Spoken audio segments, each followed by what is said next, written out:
BJP ഭരിക്കുന്ന സംസ്ഥാനങ്ങളിൽ ക്രൈസ്തവർക്കെതിരായ അതിക്രമങ്ങൾ വർദ്ധിക്കുന്നതിൽ ആശങ്കയേറുകയാണ്.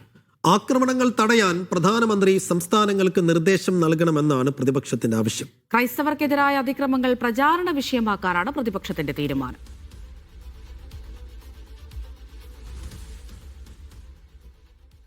ആസൂത്രിതമായ ആക്രമണമാണ് നാഗ്പൂരിൽ നടന്നത് എന്ന് പറയുകയാണ് മഹാരാഷ്ട്രയിൽ അറസ്റ്റിലായ വൈദികൻ സുധീർ മേഡിയാവണിനോട്. എന്ത് തെറ്റാണ് ചെയ്തതെന്ന് മനസ്സിലാകുന്നില്ല. സഹായിക്കാൻ എത്തിയവർക്കെതിരെ പോലും കേസെടുത്തു. ക്രിസ്മസ് പാട്ടുകൾ പാടാൻ പോലും സ്വാതന്ത്ര്യമില്ലാത്ത അവസ്ഥയാണോ എന്നും ഫാദർ സുധീർ ചോദിക്കുന്നു.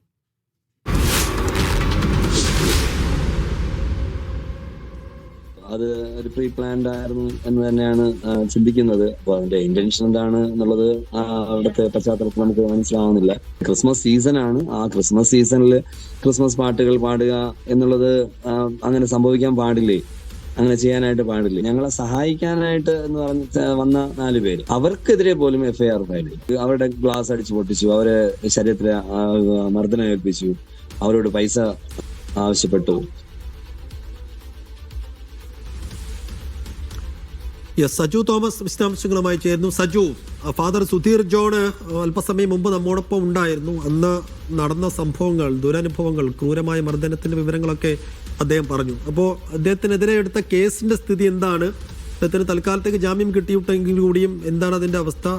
എങ്ങനെയാണ് അദ്ദേഹത്തിന്റെ നിയമ പോരാട്ടം തുടരുക?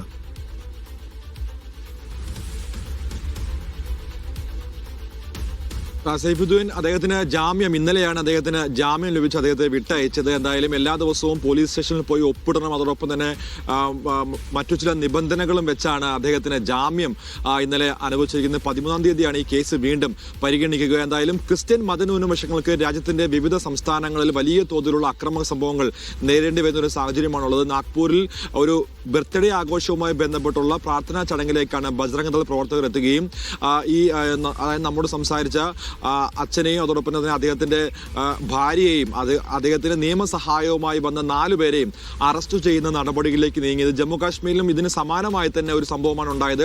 നിർബന്ധിത മതപരിവർത്തനം ആരോപിച്ചാണ് ഒരു പാസ്റ്ററിനെ അദ്ദേഹത്തിന്റെ ഭാര്യയെയും അറസ്റ്റ് ചെയ്യുന്ന ഒരു നടപടി ജമ്മു കാശ്മീർ ഉണ്ടായത്. ഇതിപ്പോൾ രാജ്യത്തിന്റെ എല്ലാ സംസ്ഥാനങ്ങളിലും ഇത്തരത്തിലുള്ള ബജ്രംഗ് ദൾ പ്രവർത്തകരുടെ ആക്രമണങ്ങൾ ദിനംപ്രതി വർദ്ധിക്കുകയാണ്. പക്ഷേ എന്തുകൊണ്ടാണ് ഈ ബജ്രംഗ് ദളിനെ നിയന്ത്രിക്കാൻ കേന്ദ്ര സർക്കാരുകൾ തയ്യാറാകാത്തത് എന്നുള്ള ചോദ്യമാണ് ഇപ്പോൾ കോൺഗ്രസ് ഉയർത്തുന്നത്. പ്രത്യേകിച്ച് ഈ വിഷയവുമായി ബന്ധപ്പെട്ട് പ്രധാനമന്ത്രിക്കും ആഭ്യന്തരമന്ത്രി അമിത്ഷായ്ക്കൊക്കെയും കത്തയച്ചിരുന്നു. അതായത് യൂണിയൻ ക്രിസ്ത്യൻ ഫോറം അതോടൊപ്പം തന്നെ CBC അടക്കമുള്ള സംഘടനകൾ പ്രധാനമന്ത്രിയെ കാണുകയും ഈ വിഷയവുമായി ബന്ധപ്പെട്ട് നേരത്തെ തന്നെ ആശങ്കകളൊക്കെയും അറിയിക്കുകയും ചെയ്തതാണ്. ഇപ്പോൾ ഈ ഏറ്റവും ഒടുവിലായിട്ട് ക്രിസ്മസ് ദിന ആഘോഷങ്ങളുമായി ബന്ധപ്പെട്ടുണ്ടായ സംഭവങ്ങൾ പോലും പ്രധാനമന്ത്രിക്ക് ഇതുമായി ബന്ധപ്പെട്ടുള്ള കത്തുകൾ പോലും എഴുതിയതാണ്. പക്ഷേ എന്തുകൊണ്ടാണ് ഇവരെയൊക്കെയും നിയന്ത്രിക്കുന്നതിന് വേണ്ടിയുള്ള ഒരു നടപടി ഉണ്ടാകാത്തതെന്നാണ് വലിയ ആശങ്കാജനമായി ഇപ്പോഴും തുടരുന്ന ഒരു പ്രശ്നമായി ഇപ്പോഴും നിലനിൽക്കുന്നത്. എന്തായാലും ഇതിനൊരു അറുതി വരണമെന്നാണ് ഇപ്പോൾ പ്രതിപക്ഷമടക്കം ആവശ്യപ്പെട്ടിരിക്കുന്നത്. വിവിധ സംസ്ഥാനങ്ങളിൽ വലിയ തോതിലുള്ള ആക്രമണങ്ങളാണ് ക്രിസ്ത്യൻ മതന്യൂനപക്ഷങ്ങൾക്ക് ഇപ്പോൾ ഏൽക്കേണ്ടി വരുന്നത്. ഈ ക്രിസ്മസ് കരോൾ സർവീസുമായിട്ടൊക്കെ ബന്ധപ്പെട്ട് നിരവധിയായിട്ടുള്ള അക്രമ സംഭവങ്ങളാണ് ഡൽഹി അടക്കമുള്ള